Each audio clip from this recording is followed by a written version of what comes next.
ನಮಸ್ಕಾರ ರೀ ಎಲ್ಲ ಕರ್ನಾಟಕ ಮಂದಿಗೆ. ನಾನು ನಿಮ್ ಶಶಿ. ನಾನು ಇವತ್ತು ಟಾಪ್ 10 ನ್ಯೂಸ್ಗೆ ಬಂದಿದ್ದೀನಿ. ಮೊದಲೇ ನ್ಯೂಸ್ ಏನಂತಂದ್ರೆ, ನಿನ್ನೆ ನಡೆದ ಬೆಂಗಳೂರಿನಲ್ಲಿ ನಡೆದ ಕಾಲ್ ತುಳಿದ ದುರಂತಕ್ಕೆ ವಿರಾಟ್ ಕೊಹ್ಲಿ ಅವರು ಸಂತಾಪ ಸೂಚಿಸಿದ್ದಾರೆ. ಎಲ್ಲ RCB ಅಭಿಮಾನಿಗಳು ಹಾಗೂ ಎಲ್ಲ ಅಭಿಮಾನಿಗಳು ಸುರಕ್ಷತೆಯಿಂದ ಇರಬೇಕಂತೇಳಿ ಟ್ವೀಟ್ ಮಾಡಿದ್ದಾರೆ.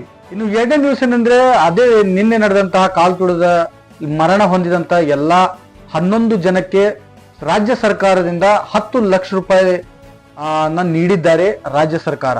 ಇನ್ನು ಮೂರನೇ ನ್ಯೂಸ್ ಏನಂತಂದ್ರೆ, ಇನ್ನು ಮುಂದೆ ಆಧಾರ್ ಕಾರ್ಡ್ ನಂತೆ ನಿಮ್ಮ ಮನೆಗೆ ನಿಮ್ಮ ವಿಳಾಸದ ಡಿಜಿಟಲ್ ಪ್ರತಿಯನ್ನು ಮಾಡುವ ಒಂದು ಯೋಜನೆಯನ್ನ ಕೇಂದ್ರ ಸರ್ಕಾರ ರೂಪಿಸಿದೆ. ಇದು GPRS ನಿಂದ ಮಾಡಲಾಗುತ್ತದೆ. ಇನ್ನು ನಾಲ್ಕನೇ ನ್ಯೂಸ್ ಏನಂದ್ರೆ, ಇನ್ಮೇಲೆ ರೈಲ್ವೆಯಲ್ಲಿ ತತ್ಕಾಲ್ ಟಿಕೆಟ್ ನೀವು ಮಾಡ್ಬೇಕಂತಂದ್ರೆ ಆಧಾರ್ ಕಾರ್ಡ್ ವೆರಿಫಿಕೇಶನ್ ಕಡ್ಡಾಯವಾಗಿರುತ್ತದೆ ಅಂತೇಳಿ ರೈಲ್ವೆ ಇಲಾಖೆಯವರು ತಿಳಿಸಿದ್ದಾರೆ.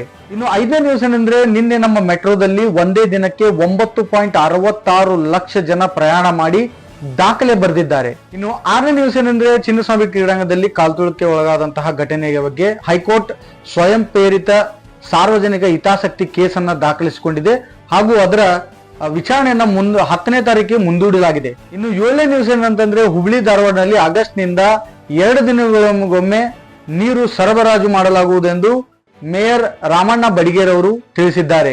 ಇನ್ನು 8ನೇ ನ್ಯೂಸ್ ಏನಂತಂದ್ರೆ, ವಿಶ್ವ ಪರಿಸರ ದಿನಾಚರಣೆಯನ್ನು ಧಾರವಾಡ DC ಅವರು ಸೌತ್ಸ್ ಮತ್ತು ಗೈಡ್ಸ್ ನ ಸಂಸ್ಥೆಯ ಆವರಣದಲ್ಲಿ ಆಚರಣೆ ಮಾಡಿ ವಿಶ್ವ ಪರಿಸರ ದಿನಾಚರಣೆ ಬಗ್ಗೆ ಮಾತನಾಡಿದರು.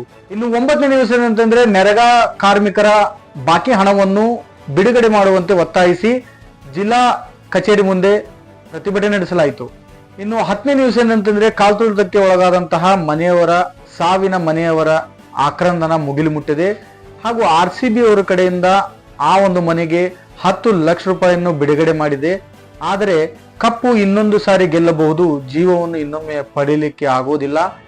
ಹೆತ್ತ ತಂದೆ ತಾಯಿಗಳ ನೋವಿಗೆ ಬೆಲೆ ಇಲ್ಲದಂತಾಗಿದೆ. ಇನ್ನು ಹೆಚ್ಚಿನ ವಿಡಿಯೋಗಳೊಂದಿಗೆ ನಾನು ಮತ್ತೆ ಬರ್ತೀನಿ. ಅಲ್ಲಿವರೆಗೂ ಶೇರ್ ಮಾಡ್ತಾ ಇರಿ, ಲೈಕ್ ಮಾಡ್ತಾ ಇರಿ, ಕಾಮೆಂಟ್ ಮಾಡಿ. ನಮಸ್ಕಾರ.